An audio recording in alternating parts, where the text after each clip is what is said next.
Art exhibitions in Paris, February to September 2018. Liberty leads the people in the Louvre again as Delacroix's romantic vision is given full exposure.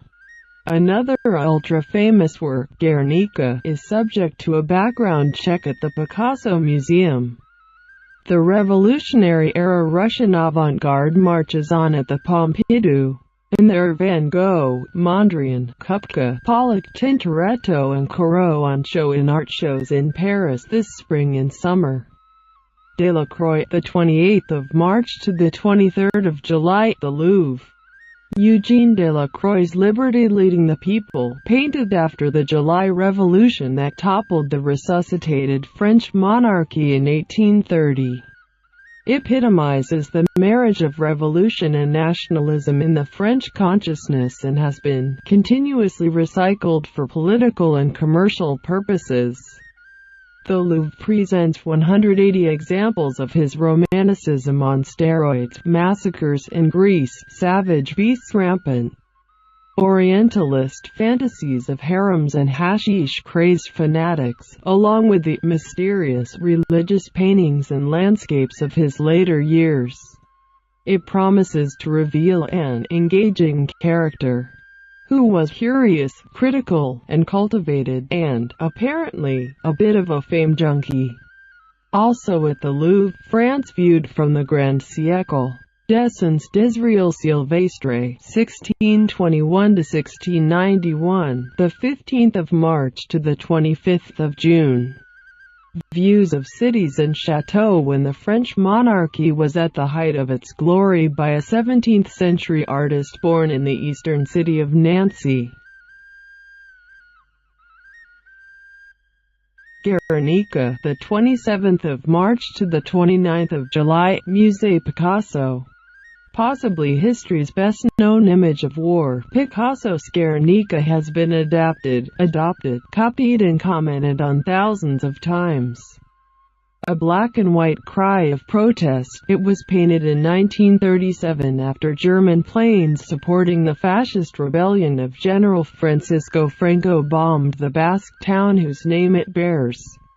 Picasso, living in exile in France where he joined the Communist Party, refused to let it be taken to Spain until Franco's regime had fallen, which took a lot longer than he may have imagined.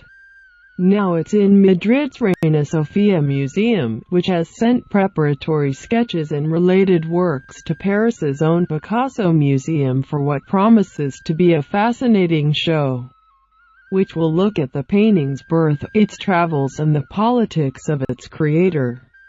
Don't expect to see the masterpiece itself, however. Chagall, Lissitzky, Malevich. L'Avant-Garde Russe Vitesque, 1918–1922, the 28th of March to the 16th of July, Pompidou Center. An artistic revolution was already underway in Russia before the Bolshevik Revolution and, for a brief period, it was given a creative boost by the social upheaval. Kazimir Malevich's suprematist black square shows up in photos being carried by Red Army soldiers. L. Lissitzky blurred the borders between graphics and high art and helped give birth to a dazzling school of poster-making. Marc Chagall used Jewish and folk imagery in poetic compositions. Before Stalin and socialist realism, Chagall was among several artists who set up an art school in Vitebsk, and students' and teachers' work joins those of the headline acts in this show, which arrives a little late for the revolution's anniversary. Also at the Pompidou, South African photographer David Goldblatt, the 21st of February to the 13th of May. Malaysian artist Latif Mohidin, Pago Pago, 1960–1969, the 28th of February to the 28th of May. U.S. pop artist Jim Dine's donation to the museum, the 14th of February to the 23rd of April. Dutch artists in Paris, 1789–1914, Petit Pelé, the 8th of February to the 13th of May. There were a lot of artists in Paris and some of them were Dutch. That's about all the painters in this exhibition have in common, which leads to a show of variable quality. Skip the first couple of rooms and go straight to Jonkind is my advice. The works by better-known French contemporaries scattered across in the show outshine some of the Dutch artists who joined their schools. But George Breitner is something of a revelation, to me at least, and you can see his friend Van Gogh. František Kupka, pioneer of abstraction, the 21st of March to the 30th of July, Grand Palais. Starting off as a symbolist in fin de siècle Vienna, Kupka passed through Orphism to pure abstraction.